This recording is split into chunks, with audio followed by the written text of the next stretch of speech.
Hello and welcome to Books Corner on StratNews Global. I'm Nitin Gokhale.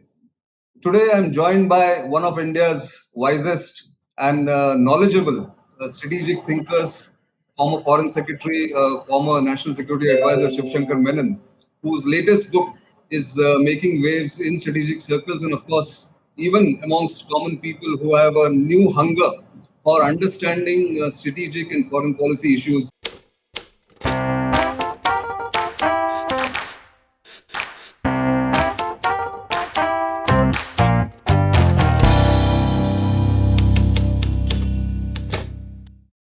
Mr. Menon, welcome to this program. Although I would have liked to have interviewed you face to face, but such are the times that we have to do it online. But thanks for finding time. Thank you for having me. It's good of you to ask me. Thank you. And Thank good of you to read the book. Well, no, that's my job and that's my interest, as you know. But, while going through the book, one of the striking aspects of the book that I found was that, you argue that Asia is now the center of gravity. I mean, if it's well known, but you also give compelling reasons why you think it's center of gravity and why the Indian subcontinent and Indo-Pacific is central to geopolitics. In fact, your book is called India and Asian Geopolitics. Explain to our viewers, why do you say that? Because so far the history has been in 20th century history and first couple of decades of the 21st have been dominated by US and Europe. But now it seems Asia is coming into its own. So you have your own reasons, but if you can tell us why you thought so. Well, I think three things have happened that have actually brought the center of gravity, both of the world economy and of world politics, actually to our part of the world. One is, of course, economic. As a result of globalization, the globalization decades, the creation of one global economy. But the biggest beneficiaries of globalization since the 80s onwards are all here. China, number one, India, number two. You look at Korea, you look at Vietnam, you look at all the countries, the economies which are growing. And even the US economy today is essentially increasingly a Pacific economy. So if you just measure where economic activity is happening in the world, it has moved from somewhere in the mid-Atlantic, where it used to be in 1950, when it was Europe, North America, which were the main manufacturing centers in the world, to now somewhere in the middle of Asia, east of the Urals, and moving east steadily every day. So the economy. You look at politics. If you look at global politics, in the Cold War, the primary confrontation was between the Soviet Union and the US. And the locus of confrontation was Europe. The Fulda Gap, Germany was partitioned. Today, what drives global geopolitics? It's China-US contention. It is China as a rising power, the US as the established global hegemon. And where do they contend? In the seas near China, through the Indo-Pacific. It's the Indian Ocean, the seas near China, the near seas, and the Western Pacific. So we are today right next to the main flashpoints. If you think of them, where are they? Senkaku Diaoyu Islands, Taiwan, Hong Kong, South China Sea, our border with China since last year, and so on.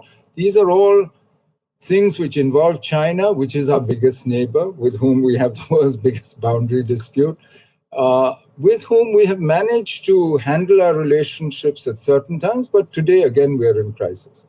So politically as well, this is why I think. But the third big reason is technology. Technology has made boundaries actually irrelevant. Today, if you look at missile ranges, you look at ICT, communications technology, what it is doing, it has created one global battle space, actually. Just like it's created one economy, one global economy, it's also created one global battle space. And Asia, if you look at it, is where the world's greatest arms race in history has taken place over the last 30 years. As we've got more prosperous and developed, we've had the means to actually indulge this. Today, you have a continuous belt of weapons of mass destruction from the Mediterranean all the way to the Pacific, from Israel to North Korea. That, for me, is a frightening thought.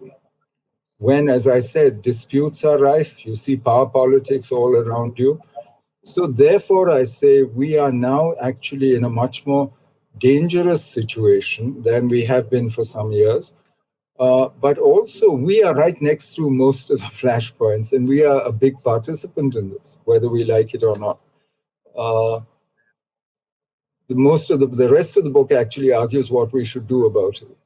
Exactly. I was coming to that. But globalization has also confused a lot of strategists and national policy decision makers in a way. So it's sort of conflict. There is a conflict in the mind of the decision makers across, I guess, this belt that you mentioned from Mediterranean to Pacific. What does it then imply for decision makers? How do they deal with this confusing situation? For me, it seems to me globalization creates economic dependence. Whether it's China, whether it's India, today we are much more dependent on the world economy than we have been in history even. Whether it's for energy, whether it's for markets, whether it's for technology, we need the rest of the world. Whether it's for semiconductors, you name it, we need the world. Almost 50% of our GDP is now the external sector. And that's really a sizable. So you are dependent. Secondly, globalization is a threat to your identity. Because after all, now everybody can see everything around the world, aspirations can go up, and you see it in the palm of your hand, in your smartphone.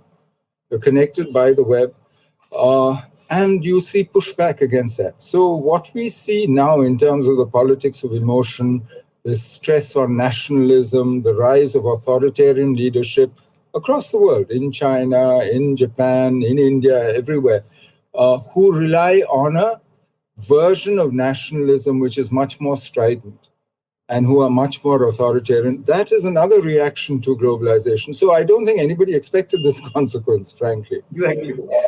Nobody they thought globalization will make global citizens of everyone. It's actually done the opposite. It's localized politics and made it much more emotional and much more strident.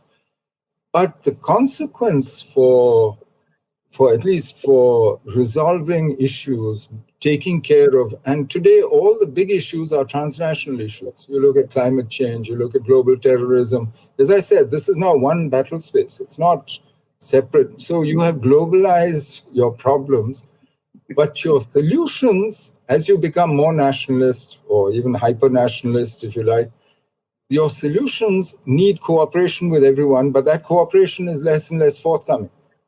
Because the more you depend on nationalism, the less capable any leader is of making compromises, of doing the give and take, of saying, all right, I'll give you a bit, you give me a bit, we'll find some way out of this. Because then he can't be seen to be giving up on his own nationalism. And you see this on the India-China border, for instance. Last year, since 2020, the Chinese posed this as an issue of sovereignty. Before, the Chinese stand was the whole border is disputed.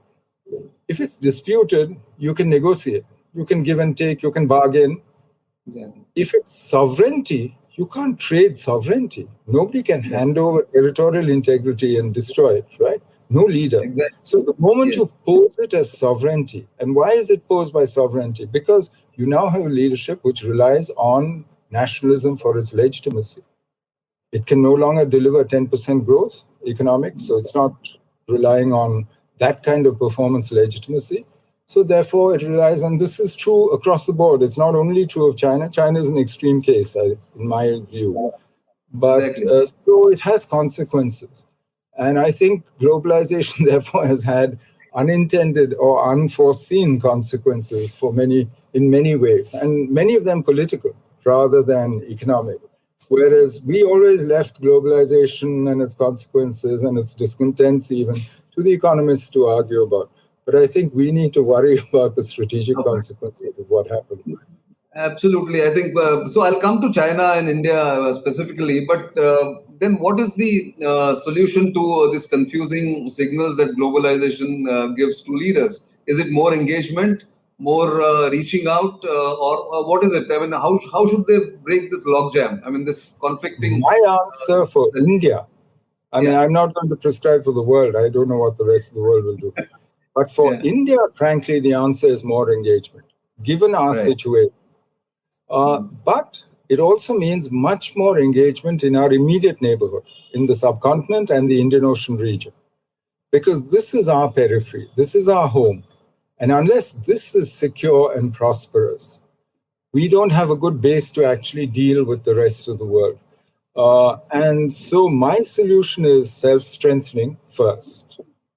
Secondly, work very hard on integrating with and working with our immediate neighborhood, as I defined, that extended neighborhood, the Indian Ocean region and the subcontinent.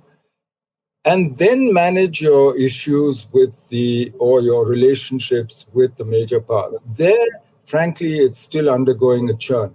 I mean, nobody knows what China's ambitions are going to lead to. We don't know her own internal trajectory. We don't know where China-US relations will go. So that's somewhere where, frankly, we need to work with whoever we can work with to pursue our own interests.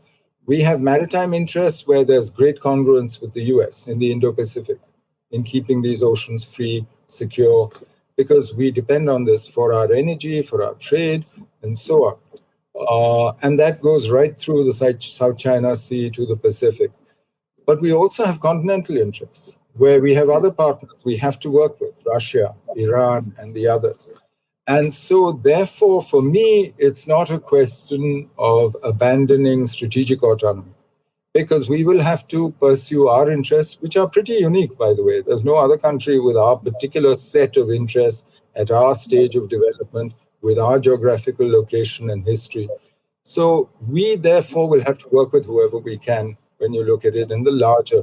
But for me, the primary focus has to be here, in Asia, in our immediate neighborhood. So are we, as a nation and as a people, deficient in understanding our immediate or extended neighborhood? Because that's the feeling I get sometimes, that we don't understand our neighbors and the way they have developed, or the way they have progressed over the past 50, 60 years. I think we understand. But neighborhoods are never easy. You know, relations between neighbors are never... And there are, I mean, what I like to call problems of intimacy. You know, also, when you know each other too well, you have a problem. Look at us in Pakistan. We know all the bad thoughts in his mind, and he knows all your bad thoughts also.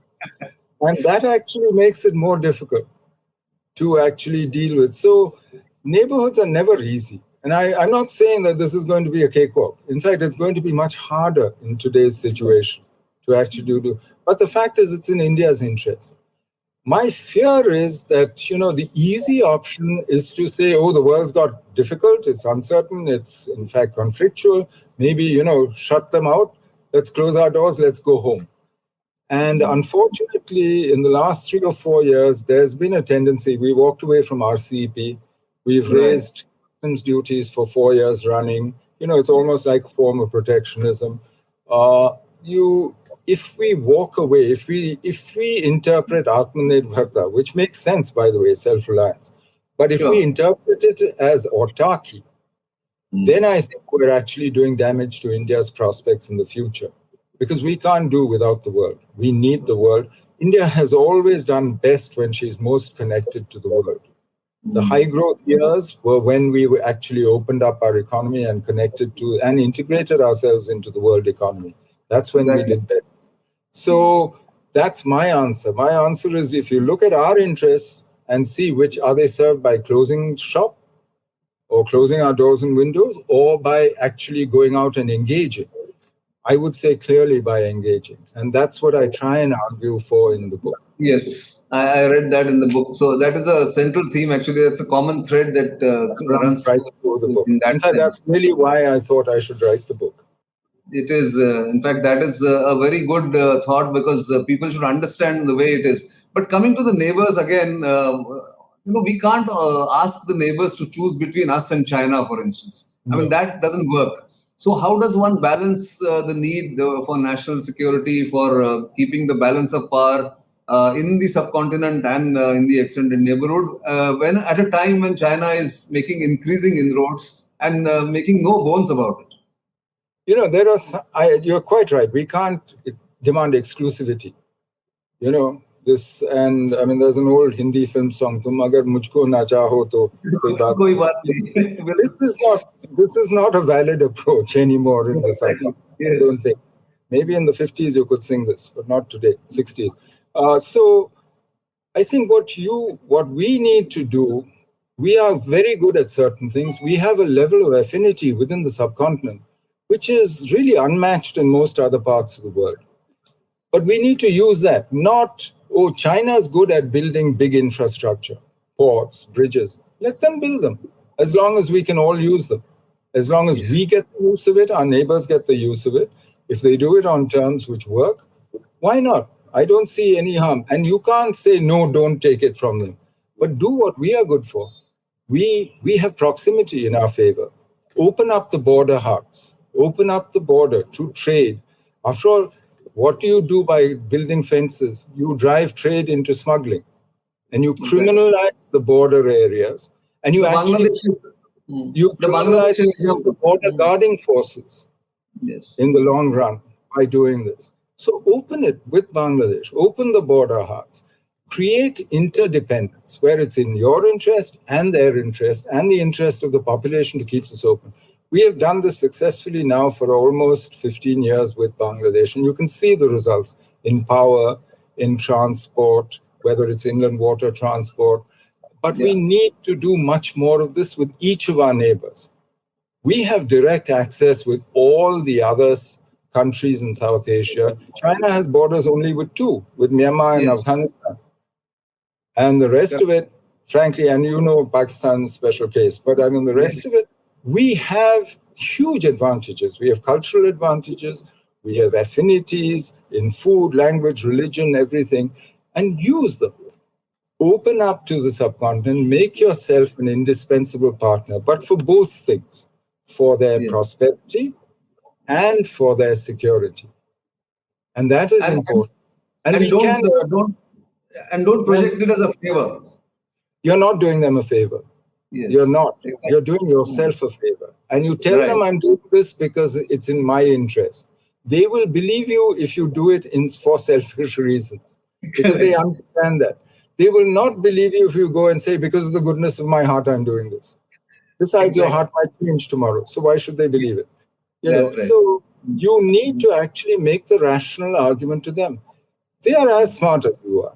They see things too. They understand what's going on. If they see advantage for themselves, they will take it and they will act on it.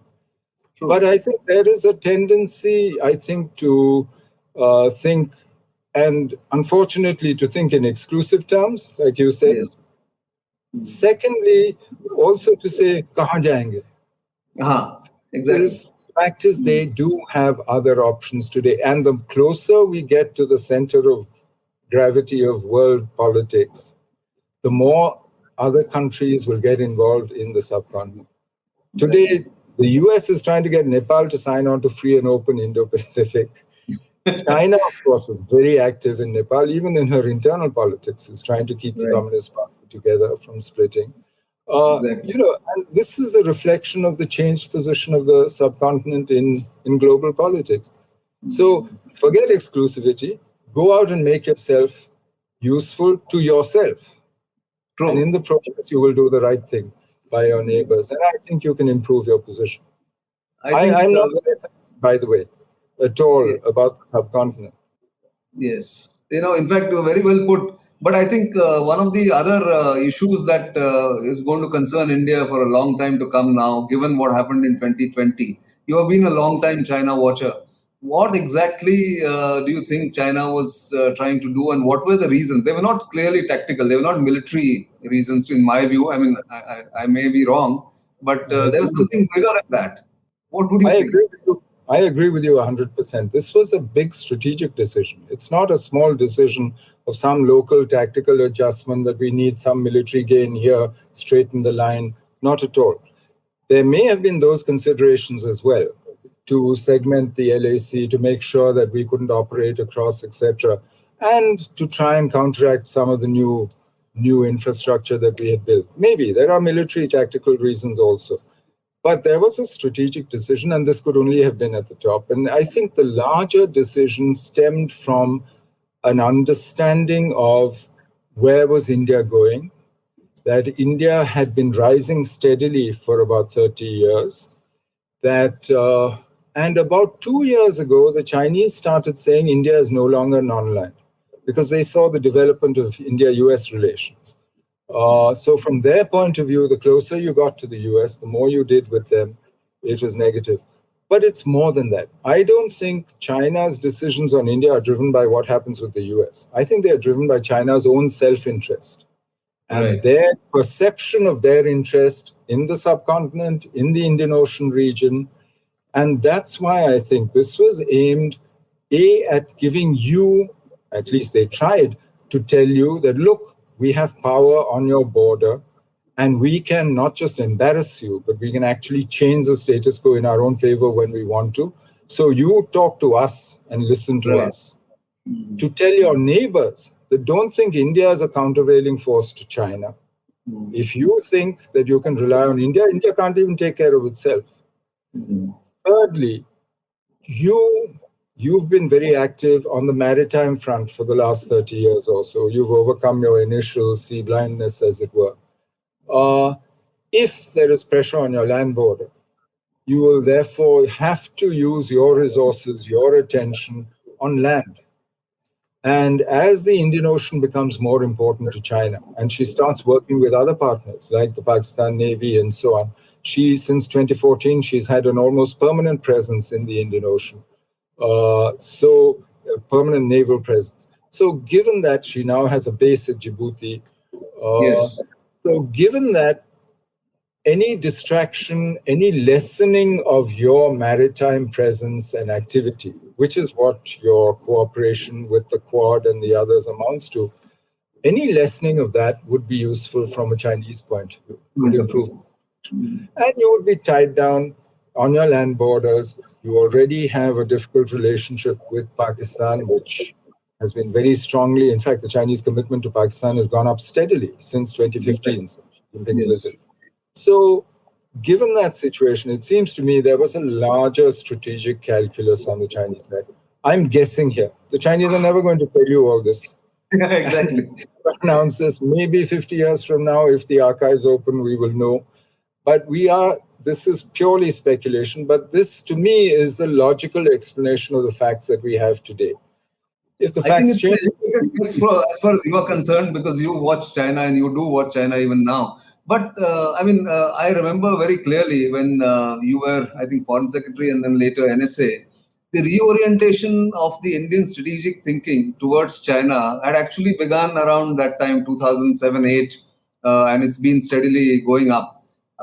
Is that enough? Are we giving enough attention to our challenge with China? Are we getting little less obsessed with Pakistan? What do you think as a strategic thinker? That's a very difficult question to answer. But what we were responding to was what we saw as a shift in Chinese behavior. Chinese behavior after 2008 became much more assertive in its periphery. I think after the global financial crisis, they thought that their moment had come, that the West was in terminal decline, the US. Of course, that didn't happen. In fact, they miscalculated, I think. The US actually came out of the crisis better than most others. And I think when we, for instance, raised 2 more mountain divisions in 2010, or the Mountain Strike Corps in 2013, or opened up the advanced landing grounds, DBO, all these, all this was more a response to what we saw as a growing imbalance, as growing Chinese power, but also a change in Chinese behavior and their increasing assertiveness across the board. Was it enough? We are still in the middle of a crisis with China. So it's very difficult to say, yes, enough, not enough, or we could, I think we have to see how this plays out. Last year, I don't think they achieved all these grand goals that we mentioned just now. And I think one reason they didn't is because of the capacities that we have built up over the last few decades, or at least since we started shifting focus. My own view is that Pakistan is partly a subset of our China problem. True. And that's our primary strategic focus, has to be China. Yes. And we need to deal with Pakistan accordingly. And you can draw different conclusions from that, of how we should therefore deal with Pakistan and so on. Is it enough? I can't say. And the trouble with politics is it's not an engineering problem. It's not like here's a problem, here's a solution, Exactly. now let's move on. Politics is a process. I mean, things mutate, they change form, shape, they become more acute, less acute. And with China, this is a long haul. This is not That's right. something that you can take the temperature every day and say, okay, patient recovered, let's go. No, many more intangibles there than one can imagine, really, with China. But also, I mean, there was this. I don't know whether it came up in discussion with your former colleague and friend Vijay Gokhale, former Foreign Secretary. He tends to view or tends to have a view that the Chinese also took their eyes off the ball as far as India is concerned in terms of scholarship on China, on India, and therefore there was miscalculations on the Chinese side. It may be true of India, it may not be true of India, because we don't have enough scholarship on China is a given. I think at least that's what I feel. I want your view on that also. But what do you think is the Chinese position? Do they have enough scholarship on India, or have they gone for? Is it fallen off the radar really? India. They have more scholarship on India than we have on China. Okay. But neither is sufficient. Okay. One. Two, China more than India displays what Luttwak calls great power autism. Mm-hmm. And all powers do this. You expect the other man to behave as you would in those circumstances, right? Right. You project on the other what you would think. Correct. And you therefore miscalculate. And Mao Zedong told the Politburo in 1962 when they took the final decision. I mean, the stocking, etc., took 3 years, but the actual final decision to attack, he told them, look, we'll fight a war with the Indians, and in 30 years, they'll forget about it. We'll be friends again. Now, that might be true of the Chinese approach. Within 20 years of the Korean War, he has Nixon in Peking. In China, in Beijing, yes. A virtual ally with the US. After 20 years, within 20 years of fighting with them, and losing his own son in that war. Sure. Indians don't react like that. Even today, we haven't forgotten 62. The shadow of 62 still persists in a way. Still there. We are much more emotional about these things in many ways. But that's an example of mutual incomprehension. And that's why the absence of studies of each other, whether Indians studying China or Chinese studying India, matters. The other question, of course, is even if you study, and the Chinese have many people who understand India, I think, but does it plug into policy? That problem of plugging knowledge into policy and therefore making wise decisions, that problem neither of us has solved. Don't forget, we're very new states. In historical terms, 70 years? Exactly. And this is not very much. So we have 3 sets of problems here. One is not enough studies on both sides. The other is this whole business of projection and mutual incomprehension. And the more ingrown we get, the less likely we are to understand others, the less cosmopolitan we are in our thinking, the more closed our minds. And the third problem of how do you actually translate knowledge into policy, which I think is a serious problem, actually, that we really need to think of. It's more than just a process problem. I agree. And I think that's why this book is important. And I think, thank you for writing this. You've taken, I remember when we last met to discuss the Tiananmen Square massacre 2 years ago, you were in the middle of starting to writing this book. It may have taken you some time. But it's an important addition to India's strategic thinking and for scholars of India's relations with the Asian neighborhood, if not the world itself. Very valuable contribution. And thank you for your time and telling us your insights about what you think is important for India to look for. On that note, let me thank you again. And we hope you'll write one more book. And giving us such wisdom, because this is important from the point of view of what India should think for itself in the next 30, 40 years. Thanks, Ambassador Menon, once again for being on Books Corner. Thank you, Nitin. Thank you very much for having me.